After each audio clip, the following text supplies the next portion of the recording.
Good morning. Good morning, good morning, good morning. Hello. Happy Monday. The kids are still in school.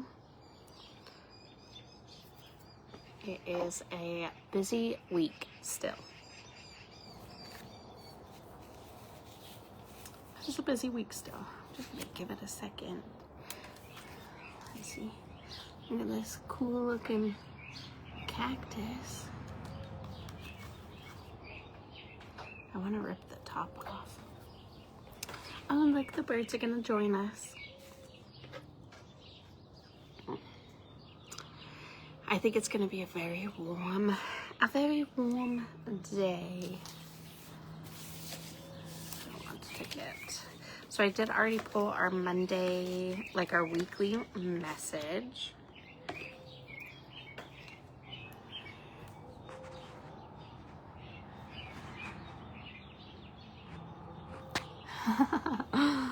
Good morning.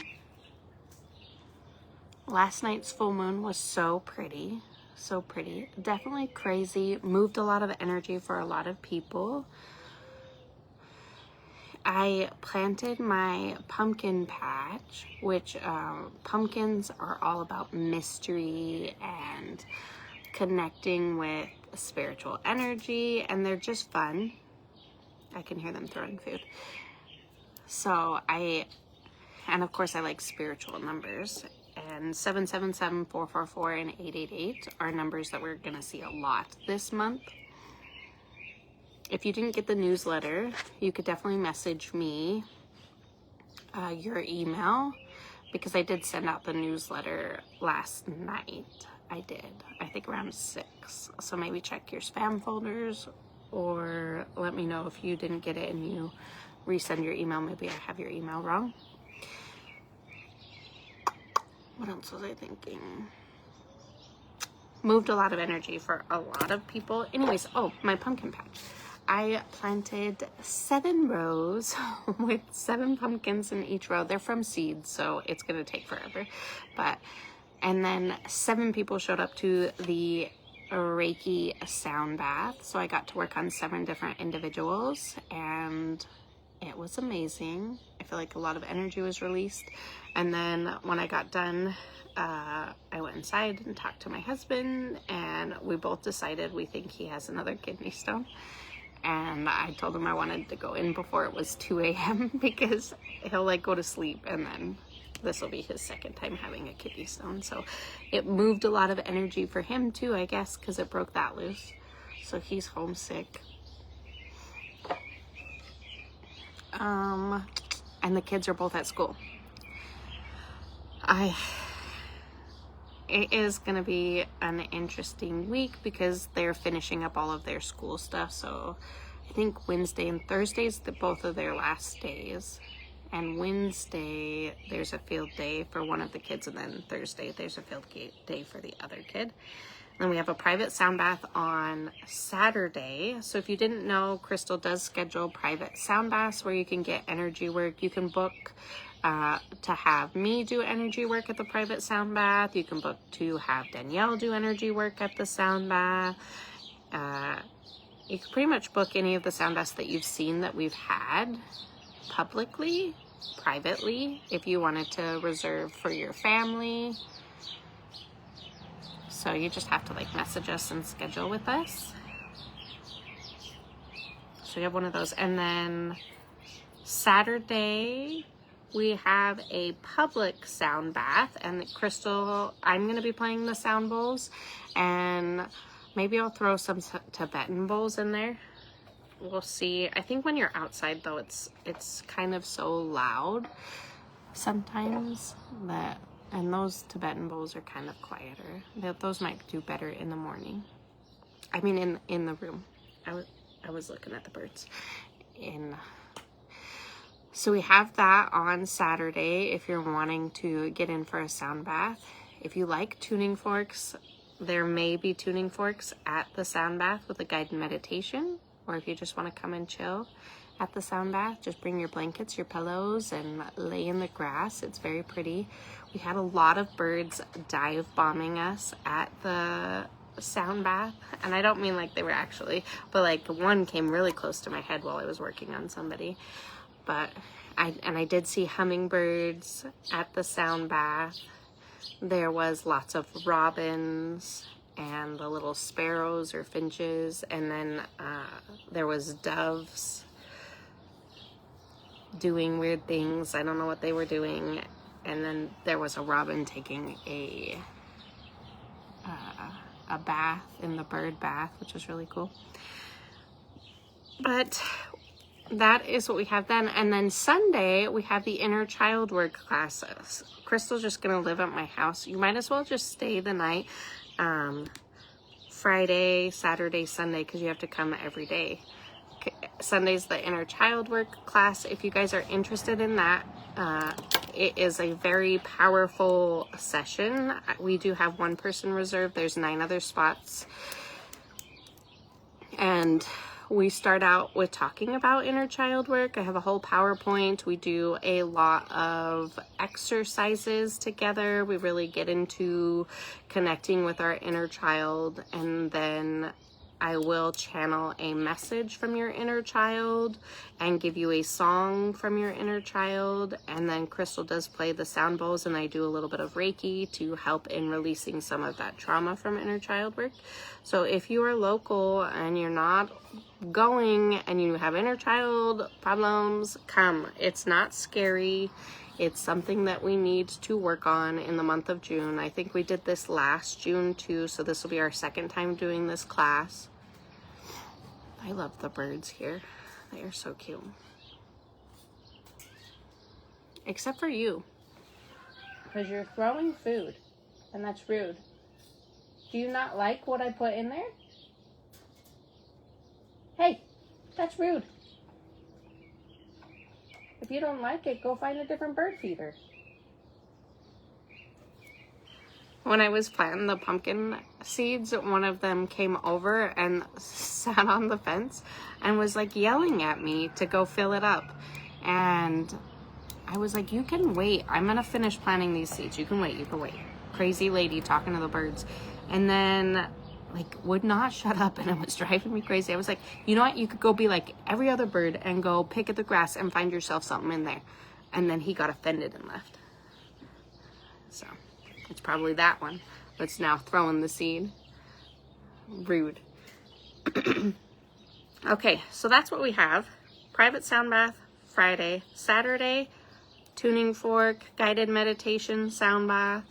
Sunday, inner child work. I will post my hours open. I'm not going to be open Tuesday or Wednesday. I'll be open today from 3 to 7 if you want to come shop. And then I did pull us a spiritual message. I thought this was really interesting for the week. It is saying, do not ask for help. And that we're supposed to go through the things we're going through to learn something, to grow, to spiritually nourish ourselves. So like, it's saying that we need to stay motivated. We need to get stuff done this week. This is not a week to take a bunch of naps. This is not a week to procrastinate. This is a week to really get stuff done. And if we ask for help and we delegate a bunch and we don't do the things that we should be doing, it's going to disconnect us from the lessons that we're supposed to learn, from the thoughts that we're supposed to have, and it's just not going to nourish us as much as it would if we actually did the work ourselves. So there's that. Normally I don't say don't ask for help. It's also bringing up being kind and having a lot of unconditional love this week. So I know that if you're in my area and our kids are going to school and it's like just kind of a rough week because we're going to be frustrated with all the things that the kids are doing. The kids are absorbing all the energy from the teachers and the chaos of school ending. And it's just kind of, and the world is crazy and the earth is angry. Like, there's just a lot going on. So it would be really easy to be frustrated or to not lead with kindness to other people, but just be kind, because everybody's going through something. If somebody's following your bumper too close, I don't know what that pop-up is.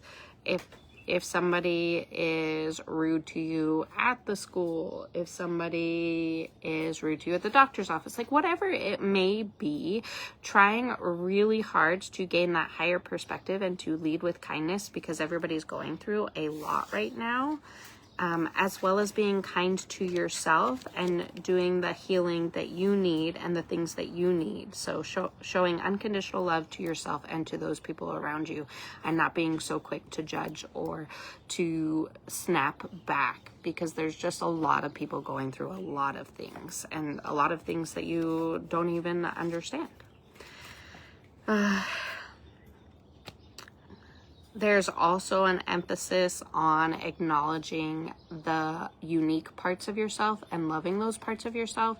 So if you've had a lot of shadow work triggers going on right now, acknowledging the things that may be bothering you about yourself and loving on those things, like being too sensitive. I'm so thankful that I am so sensitive to other people's needs, and that it helps me in my everyday life. I'm like stuff like that, making sure that you're not being too hard on yourself. There was a lot of panicky energy with the full moon going on, so I think grounding is going to be super important. So make sure that you spend time outside, you do some sun gazing, you go for a walk, you hug a tree, you sit in the grass. It's really good to start getting into a routine this month of like going outside at 7 p.m., sitting on a blanket or in a chair, and just allowing yourself to watch the birds, to watch the crazy neighbors. I don't care what you do, but making sure that you go outside routinely and that you're connecting and allowing yourself to decompress. This would be a great time to get out your journals, because this month is the divination skill is journaling. I got myself a notebook because I don't know. Every time I get a journal, I don't feel like I do it. So, and this looks huge. There's no way. This is ambitious. But you're supposed to journal every day for the month of June. So allowing yourself to get those emotions out. I feel like when we first start doing this, so like if you do this today with me, like I am doing, I feel like maybe it's been a hot minute since you've journaled like it has been for me. And maybe that there's a lot of stuck energy in there, and there's a lot of emotions and things that you needed to purge. So when you sit down and you start writing and it all word vomits out onto here, and then you're like 5 pages in on the first day, that's okay. By the first week of doing journaling every day, I feel like you'll be able to actually do the channeling and the automatic writing. So when you're journaling, people don't actually think they're doing anything super special, but it is a form of divination, because if you notice, when you sit down and start journaling, the thoughts start flowing. So you're connecting to your higher self, you're connecting to your spirit guides, they're helping you with thoughts flowing in and things that you need to let go of emotionally, spiritually, physically.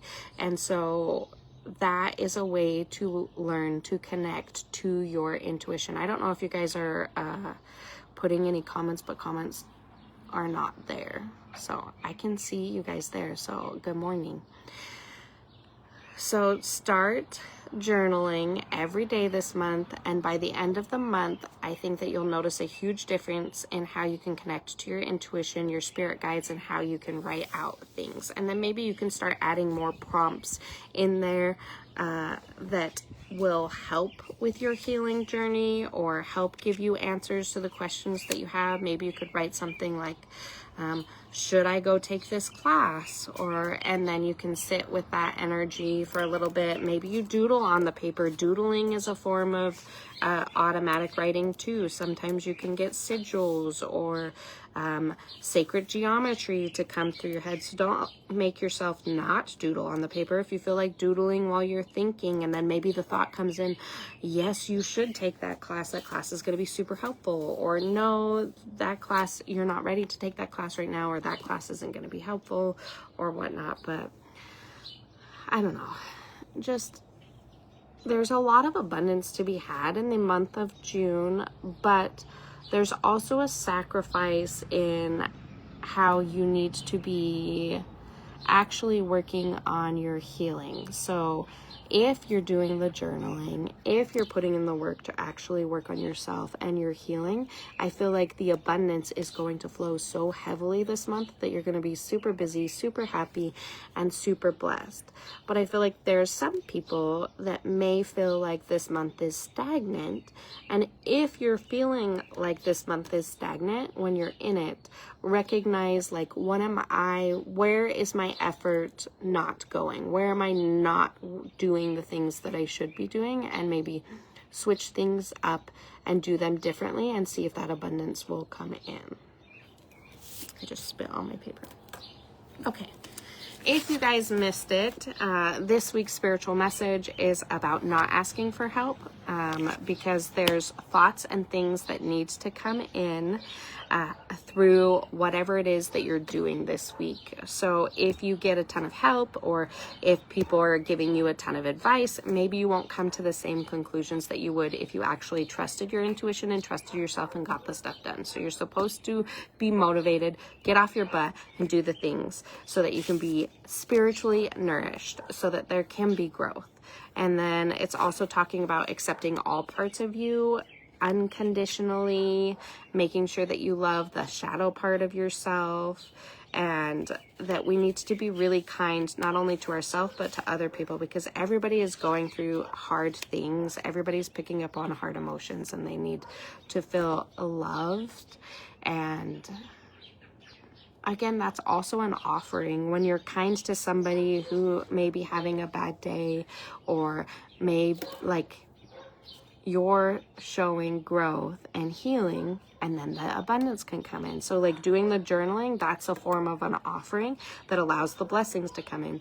Being kind and not being so quick to anger when people are cutting you off, or being rude at the grocery store, or whatever it may be, those are offerings. And the earth and spirit sees those things, and they see the growth, and the blessings are able to come in because you're at a higher vibration. So, like the sun, Connor's cactus. Let's see. Connor's. No. It's so bright out here, guys. Okay. I did want to tell you what I am going to be journaling about today. So I did generate some journal prompts for myself, just because maybe I need a little help starting the journaling process.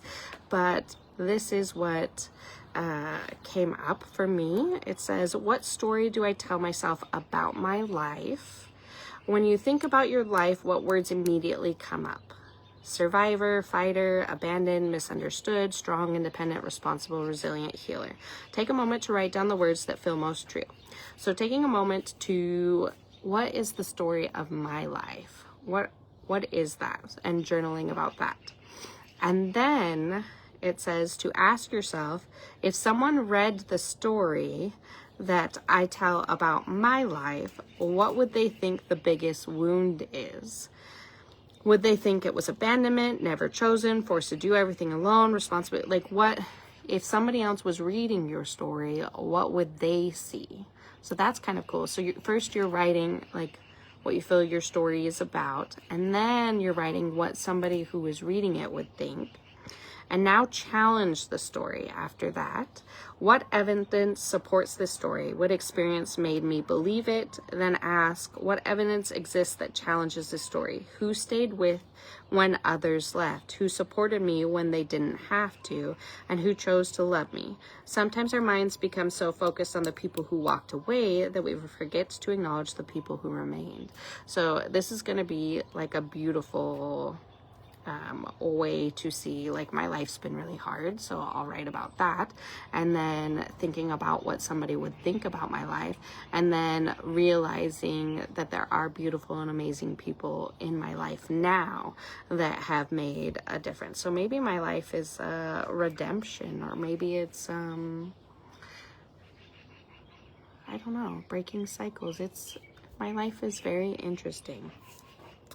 Next, explore the story beneath the story. Often the deepest wound isn't what happened, but what we made it mean. What meaning have I attached to the hardest moments of my life? Did I decide I wasn't lovable, that I didn't belong, that life would always be difficult, that I could only rely on myself? Write honestly about the beliefs that were created from those painful experiences.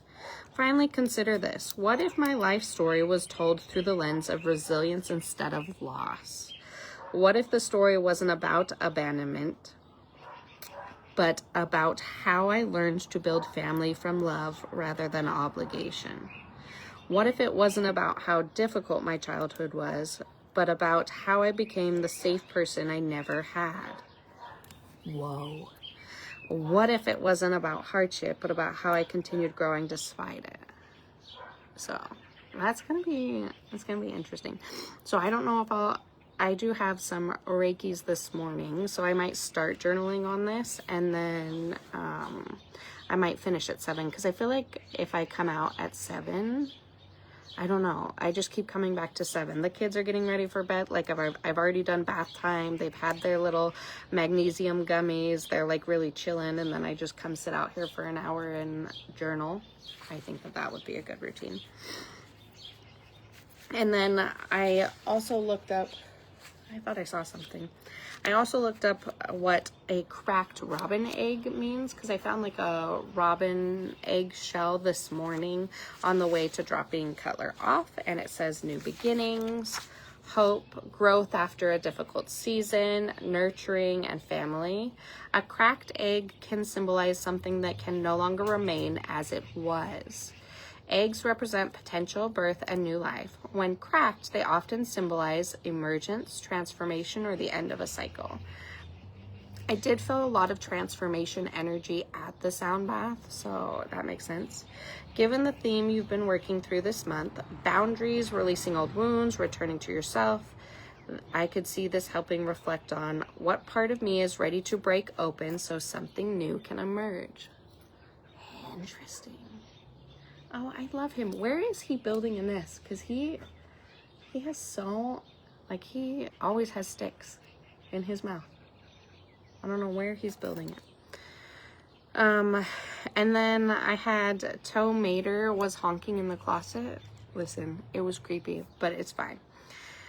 The character Tow Mater, he is about being authentic, being unapologetically himself. He's about loyalty, finding value in who he is despite others judging him. So authenticity came up a lot too.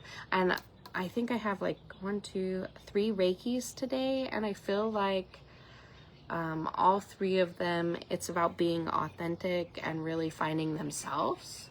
So that checks another box. Where am I still hiding parts of myself to make others comfortable? Mater never tried to be anyone else. So that'll be something I can work on.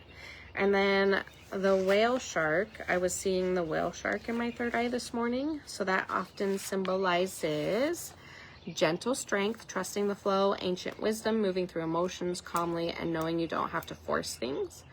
A whale shark is enormous but peaceful. It doesn't chase aggressively, it moves steadily and receives what it needs. With everything you've written lately about control, timing, business, growth, healing, and wondering if you're doing enough, the questions that come to mind is, what if I don't need to push harder right now? What if I need to trust my direction more? Rude, trust. Trust is hard. So if you put all 3 of those spiritual messages this morning together, something is breaking open. You don't need to become someone else to move forward, and you can trust the timing and flow of what is unfolding. What part of my life is trying to merge into something new? Where am I still seeking approval instead of being authentic? And what am I trying to force that might benefit from patience? If I trust the process completely, what would I stop worrying about?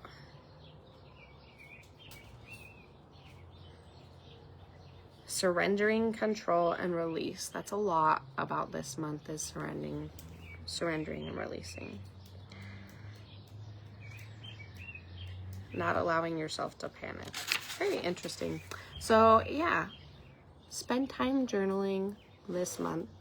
It's gonna be worth it in the end, and it is a form of divination as well as an offering that you can use on your healing journey. I think that's it. That's all I have. I am not adding a crystal live this week, but I will try to get back into it next week. I know I do have 2 boxes that I need to box up. Thank you for being patient. I'm not going to try to do that this week either. They're like, you just heard my schedule. Like, today I have 3 Reikis. Tomorrow, Troy wants to go riding because it's the last chance we have without the children. Wednesday, I have a field day and a Reiki. Thursday, I have a field day. It's their last day of school. Friday, I have the private sound bath. Saturday, we have the public sound bath. And Sunday, we have the inner child work class. I'm going to work on my journaling and whatever is on my schedule already. But I will try to get back into things next week. I promise I'm not disappearing. I will never quit my business. I believe in my business, but I have to take breaks sometimes. I got really sick, and then the school. This is so ridiculous. You have to go to so many things, and I don't know if I just was not a good mom for kindergarten Cutler, because I don't remember him having anything but graduation. Like, I don't remember field trips. I don't remember anything. I didn't go to the picnic last year for him because I didn't know about the picnic. So I made sure I went to the picnic this year. And then he had 2 field trips. I only was able to go to 1. I didn't go to the field day. I will go to the field day this year. Connor was supposed to have 6 field trips. We only did 2. He has a field day. He had the color run, which was... It's too much. It's too much. I don't know how teachers do it, and I don't know why we pack it all in the last weeks of school. Like, why would you do that to teachers? Why would you do that to kids? Why would you do that to parents? Why are we doing that? Like, why aren't the field trips... If they have 2 field trips for their season, why wouldn't they have one at the beginning of their season and then maybe one at the end? But why are they having 2 field trips, a picnic, and a field day, all in the same month? That's just one of the kids. It's just too much. And I'm trying to be a present parent, and yeah, it's interesting. Anyways, I love you guys. I hope you have a beautiful week. I do have a lot of posts scheduled to come out this week, so make sure you're following all of the things. A lot of stuff, cool stuff is happening this month, and I actually think it's going to be a really good month. So if you've had really bad months, I feel like as long as you're putting effort into yourself and your journey, that you're going to have a really good month. I love you guys, and I'll talk to you later. Bye.